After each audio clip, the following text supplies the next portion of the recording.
विषय गणित अध्याय 5 प्रारंभिक आकारों को समझना प्रश्नावली 5.6 पढ़ेंगे।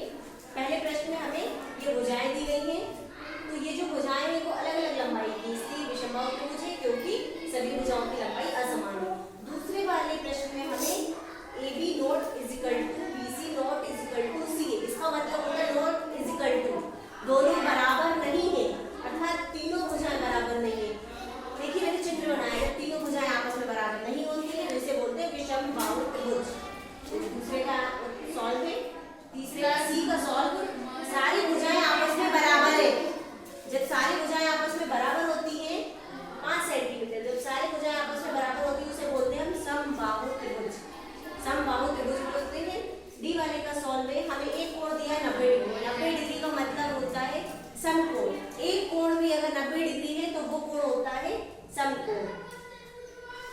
ये वाला निशान होता है समकोण का, 90 डिग्री मतलब समकोण।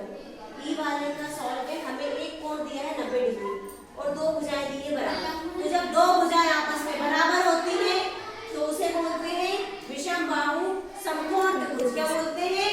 विषमबाहु समकोण त्रिभुज। अगला हम देखते हैं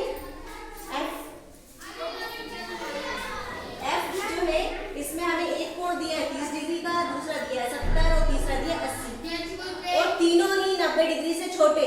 जब तीन अलग अलग 90 से छोटे होते हैं तो उसको बोलते हैं हम, उसे बोलते हैं न्यून कोण। क्या बोलते हैं? न्यून कोण।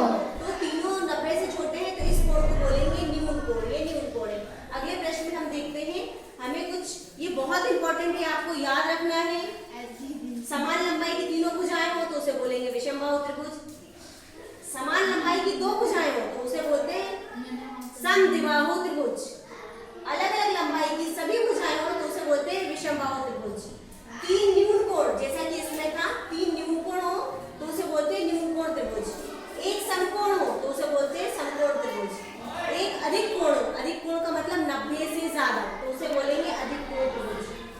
और बराबर लंबाइयों की भुजाओं के